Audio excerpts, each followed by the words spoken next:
Hi, welcome to my channel. In this video, we are going to talk about derived queries provided by JPA Repository. In our previous videos, we have seen few of them.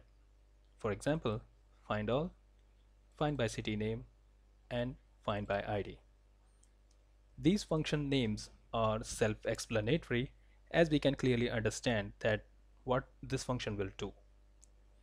Spring Data is going to return all matching records from our table where city name is equal to the city name that we are passing here, right? So basically we use these functions to select data from table which are matching to a particular condition like we have seen in this example. But right now this function is limited to only one parameter, which is city name. JPA repository provides a lot of flexibility here. We can use multiple parameters by doing ANDing and ORing or both of them. These derived queries are okay if you are working with a single repository and your query is simple enough. But if you want to execute a complex query which has multiple joins or nested queries, this may not be a perfect choice. For that, Spring Data provides a flexibility to execute a native query, or you can write JPQL, which is similar to native query. We will see the example of JPQL and native query in our next video.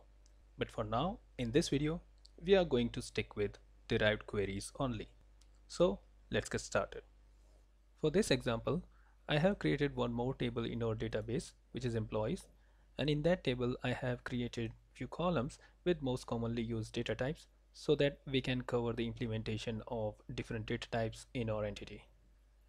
To speed things up, I have already created the required files in our project. Here you can see the employee.java, which is an entity class for our employees table. We have already seen the implementation of integer and string. And here in this example, I'm also using date, datetime, float, and boolean. For datetime, I'm using zoned datetime from Java time package. And for date, I'm using date from Java util package, right? I have already generated the all getters and setters for member variables, and I have also created the employee repository. And I'm not going to explain all these things here because we have already seen all these things in our previous video. And if you are new to my channel, then please go back and check all the videos from the same series. Okay, I also created the employee service class, and here we are using some helper methods to perform some database operations, and we are going to see all of these functions in action. I have also created the employee controller, and here I have created few endpoints to access all these functions from this service.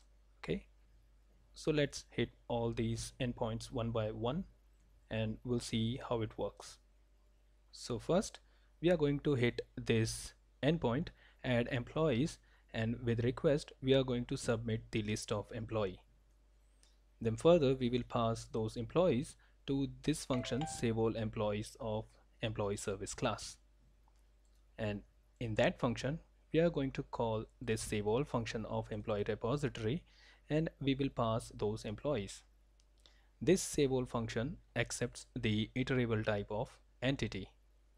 So we are passing the list interface, which is a iterable type of collection. Okay, so let's hit this endpoint. Run the application. I have already created the request in Postman. I'm submitting post request to this add employees endpoint with the list of employees as a raw JSON format in body.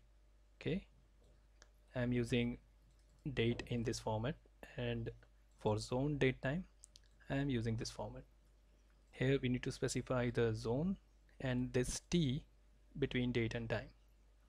Okay, so let's submit this. We are getting 200. So let's check these records in our table.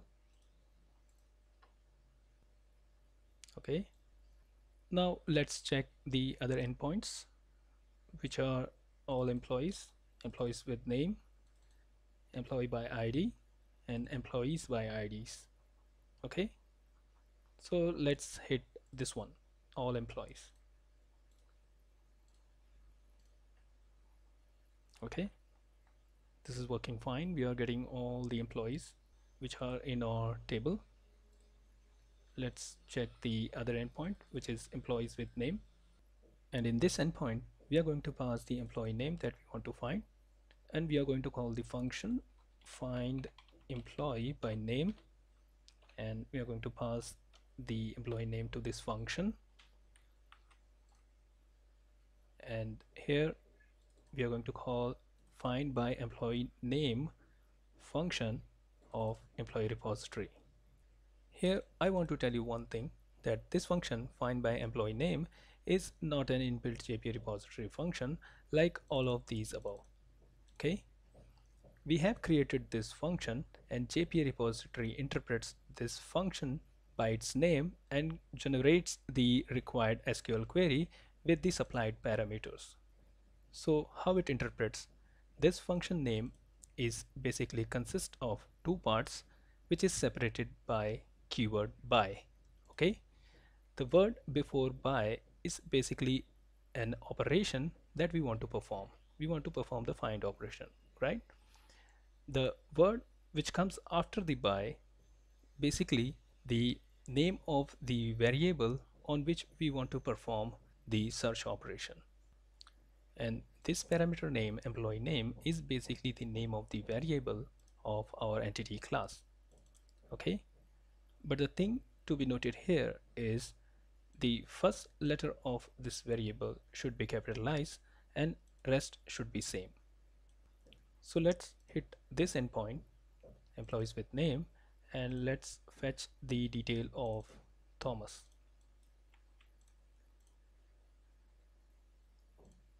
We need to pass the params because we are expecting the user to pass request param. Okay, employee name Thomas. This param name should be the same as this name. Okay, if you want to specify the different name, then you have to supply that name into this parenthesis. Okay, but for now let's keep it simple. Okay, save this, kill the application, run it again. Let's hit this endpoint. Okay, we are getting the data of Thomas. Now let's hit this endpoint, employee by ID. Okay, the same thing we need to do.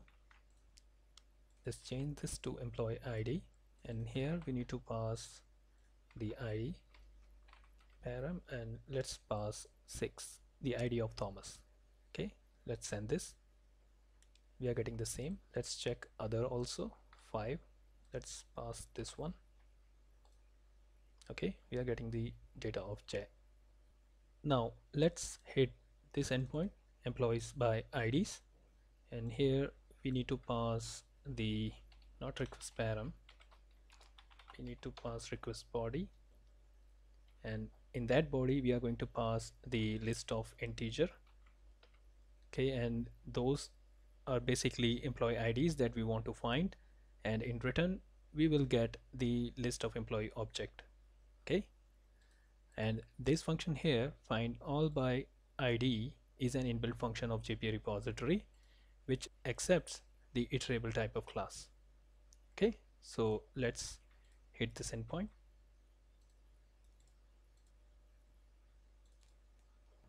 I have already created the request, so let's submit this, and here we are getting the record of 4, 7, 8 and 10, which is Tom, T. Krishnamurthy, Sherlene, Ross.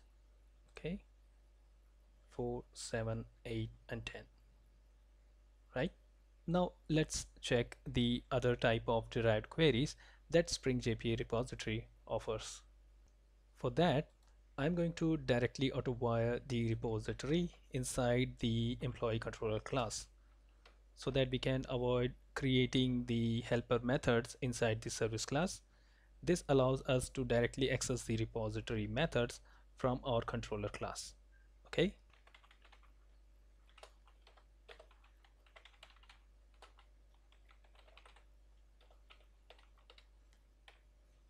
Now let's create a derived query in our repository to access the people from marketing department who has age less than 35. Okay, so let's create a method which is find by. Okay, the first parameter that we need to pass is department, and the second one is age. Okay, department and age is less than, and here we need to pass two parameters. First one is department and the second one is age.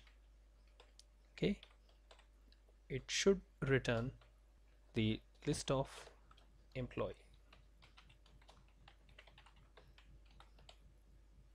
right? Now let's create an endpoint to access this method. Copy this, emp by department, dpt, and age. Get emp by depth and age. Here we are going to pass two parameters. First one is, let's say, string department request param int age. Now let's directly call the function of repository find by department and age less than. Pass the department and age.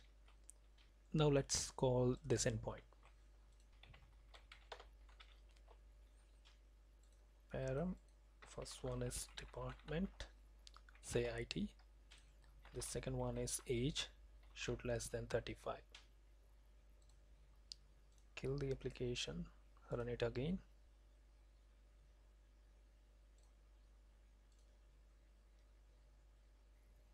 Okay, so these are people from IT and age should be less than 35. Okay, let's try another value. Let's say 22. It should return null. Okay, let's say 26. It should return only one value, right?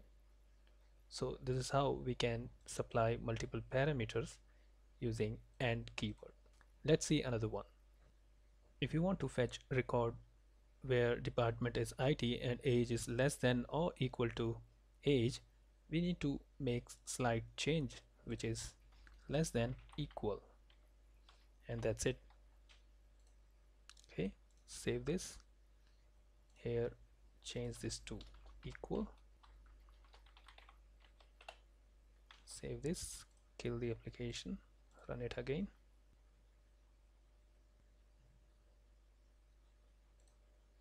Go here, click send. Getting 1, let's say 27. We should get 2, right? Now let's check another one. Age is, let's say, greater than.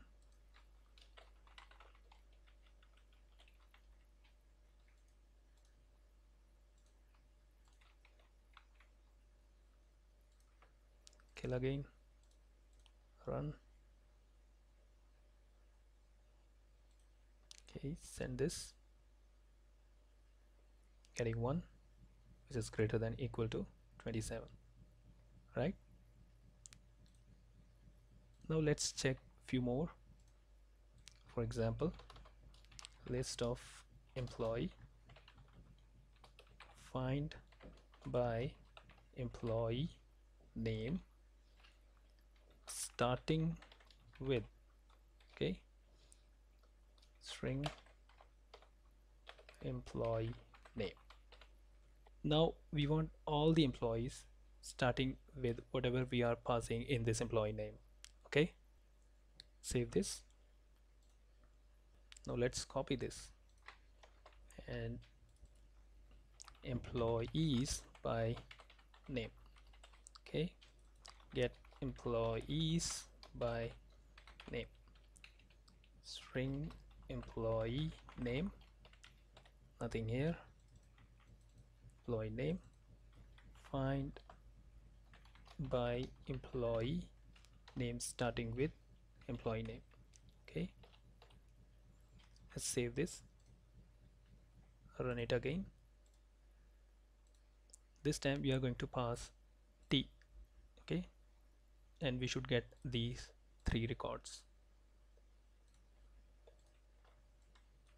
Let's copy this, create a new request. This time we are going to pass only employee name, and we are going to hit this endpoint. Okay, and name should start from T. Okay, let's check few more.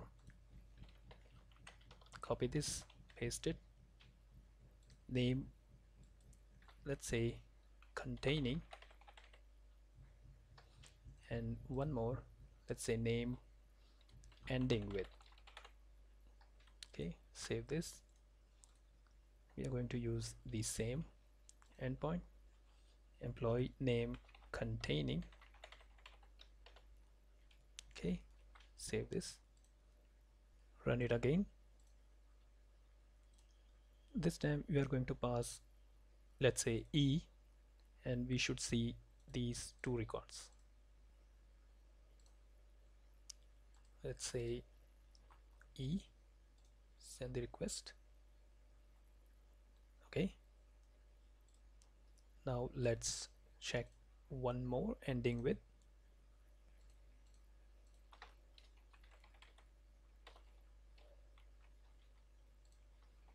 Kill and run the application. Now let's pass Y.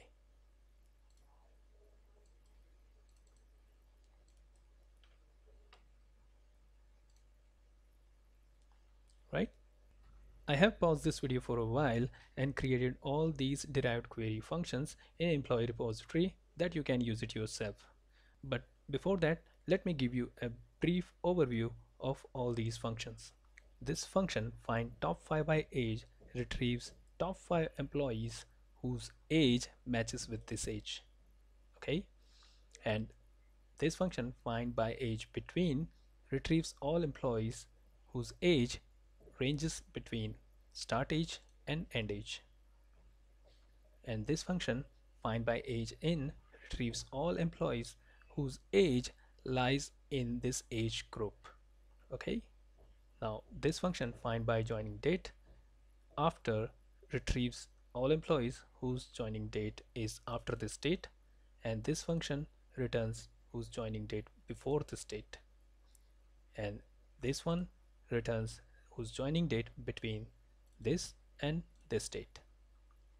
Okay, now this function find by joining date between and department returns all employees whose joining date is between start date and end date and they belong to a particular department. Now find by left on is null. It will return all the employees who never left the organization, or in other term you can say this left on field is null. Okay, find by employee name equals, it is similar to find by employee name. Okay, find by employee name is not, it is just opposite to this one, it is not equal to. This one is employee name is null, which is similar to this one, and this is not null. Okay, now this one find by employee name order by joining date in ascending order. Okay, this is pretty clear by its name. Okay, we need to pass the employee name here, and here you can see find by left job is true. It will return all the employee who has left the job, and this will just return the opposite. Now here, instead of saying true and false here, you can just pass the status here and it will return the employee according to the past status. Okay, of course this is not the complete list. The point of making this video is to make you understand that how you can extend your queries with multiple query parameters using JPA repository. So this is it for this video. I hope you like this video. If you like this video, please hit that like button and subscribe to my channel. In my next video, we will see that how we can use JPQL and native query in Spring Boot JPA.